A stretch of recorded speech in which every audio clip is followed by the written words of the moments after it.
So hello welcome everyone wireless classes के एक new और इम्पोर्टेंट क्लास में आपका वेलकम है। आज का जो क्लास है उसमें हम देखने वाले हैं आप सभी का 2025 का हिंदी सब्जेक्ट का जो सेट होने वाला है 301 कैपिटल एच एंड एफ इस पेपर का सोल्यूशन एंड पूरा एनालिसिस करने वाले हैं, क्या पूछा गया था क्या नहीं पूछा गया था। उसके साथ साथ ये पेपर जो है शेयर किया है कनिष्का ने, so thank you for sharing this paper. And आपके पास भी अगर कोई अदर सेट का पेपर है तो आप जरूर से शेयर करिएगा। लिंक और सभी प्रकार के जो नंबर्स हैं व्हाट्सएप के वो आपको डिस्क्रिप्शन बॉक्स में देखने को मिल जाएंगे। ठीक है, सबसे पहले आपका जो खंड का है उसमें आपको बहुविकल्पी प्रश्न देखने को मिलेंगे, जिसमें क नंबर क्वेश्चन आपको दिया गया है नासिकेतोपाख्यान के लेखक हैं। सो इसके लेखक हैं सदल मिश्र, ऑप्शन नंबर सेकंड करेक्ट होगा। नेक्स्ट क्वेश्चन है यहाँ पे ब्राह्मण पत्रिका के संपादक हैं। सो इस पत्रिका के संपादक हैं प्रताप नारायण मिश्र जी। ठीक है, सो फोर्थ नंबर ऑप्शन करेक्ट होगा। एंड यहाँ पे नेक्स्ट ग नंबर क्वेश्चन है चंद्र शर्मा गुलेरी की कहानी है। सो इनकी कहानी है उसने कहा था, सेकंड नंबर ऑप्शन करेक्ट होगा।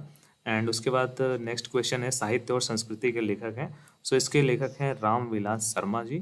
फिफ्थ नंबर यहाँ पे क्वेश्चन दिया गया है स्मृति की रेखाएं किस विधा की रचना है। सो ये संस्मरण विधा की रचना है स्मृति की रेखाएं। सिक्स नंबर क्वेश्चन दिया गया है हिंदी साहित्य के आदिकाल के कवि हैं। सो हिंदी साहित्य के आदिकाल के कवि है नरपति नाल, ऑप्शन नंबर थर्ड करेक्ट होगा। सेवंथ नंबर क्वेश्चन है कबीरदास के गुरु का नाम क्या था। सो कबीरदास जी के गुरु का नाम था Ramanand, option number third correct होगा। एंड नेक्स्ट क्वेश्चन है कौन सी रचना भक्ति काल से संबंधित नहीं है। सो उस रचना का नाम है कृष्णायन, ये भक्ति काल से संबंधित नहीं है। ठीक है, नेक्स्ट यहाँ पे नाइन्थ नंबर क्वेश्चन दिया गया है उद्धव शतक के रचनाकार हैं। सो ये रचनाकार हैं Jagannath Das Ratnakar. And last MCQ question है महावीर प्रसाद द्विवेदी जी संपादक हैं किस पत्रिका के।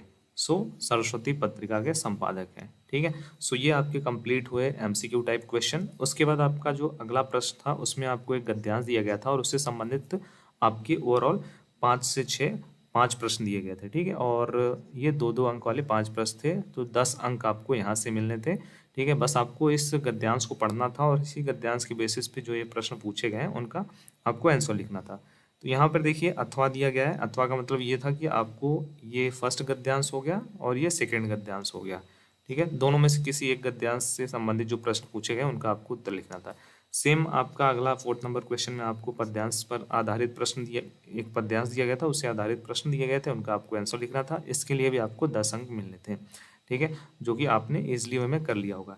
ये क्वेश्चन हर साल आपको इजी वे में आप कर ले जाओगे, क्योंकि बहुत ही जो है आप इसको बार बार देखते हो कि आपको ये जो जीवन परिचय एंड साहित्यिक विशेषताएं लिखनी होती है। तो ये जो देखिए हजारी प्रसाद द्विवेदी जी का मोस्ट इंपॉर्टेंट है, एपीजे अब्दुल कलाम जी का मोस्ट इंपॉर्टेंट है, हर साल पूछा जाता है। इसी प्रकार यहाँ पे जयशंकर प्रसाद जी का मोस्ट इंपॉर्टेंट है, हर बार पूछा जाता है। सो 5 नंबर यहाँ पे आपकी गद्य पोर्शन से और यहाँ पे 5 नंबर आपके पद्य पोर्शन से, 10 नंबर इजली वे में आ जाते हैं।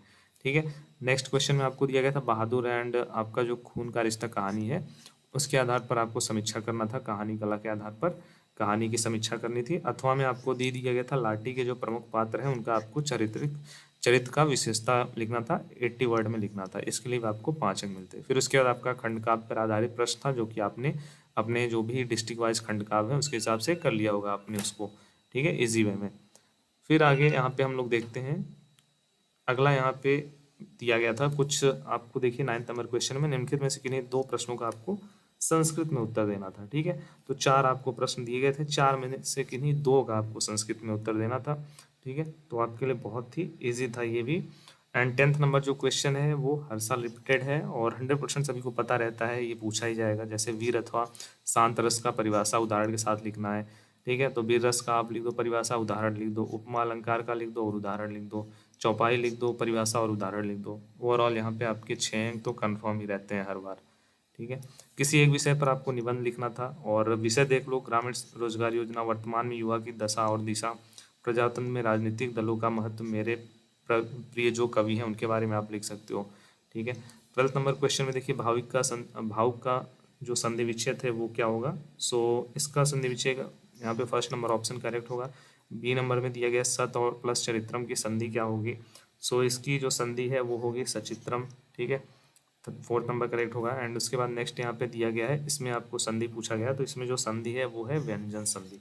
कौन सी संधि है, व्यंजन संधि है। ठीक है, और नेक्स्ट यहाँ पे इसमें दिया गया किसी एक का आपको विग्रह करके समास का नाम लिखना था, जो कि आपने कर लिया होगा इजी वे में। ठीक है, सो ये था आपका पेपर एंड जो आपका यहाँ पे प्रार्थना पत्र एप्लीकेशन लिखने के लिए दिया गया था वो आपको 8 अंक के लिए दिया जाता है। जैसे इसमें दिया गया आपके बीमार होने के कारण जो है आप विद्यालय आने में असमर्थ हैं। सो ये आपने 100% आप सभी ने कर लिया होगा, क्योंकि ये आप बहुत बार आप लिखते आ रहे हो, तो आप इजी वे में इसको आपने कर लिया होगा। अथवा में आपको एक और दिया गया था सब्जेक्ट, आपके क्षेत्र में अनधिकृत भवन बनाए जा रहे हैं, उस अवैध निर्माण को रोकने के लिए जिला अधिकारी को प्रार्थना पत्र। ठीक है, तो आप इस सब्जेक्ट पे भी लिख सकते हो और ये जो एप्लीकेशन है उस पर भी आप लिख सकते हो। अपने जो भी प्रिंसिपल हैं उनको आप एप्लीकेशन लिख सकते हो छुट्टी के लिए। ठीक है, तो आपने दोनों में से जो है किसी एक टॉपिक को सेलेक्ट करके लिख लेना था। बहुत ही इजी आपको टॉपिक दिए गए थे। ये है आप सभी का क्लास 12th का हिंदी सब्जेक्ट का 301 capital H and capital F set का पेपर। सो और भी अगर आपके पास पेपर्स हैं अलग सेट के तो आप ज़रूर से शेयर करिएगा।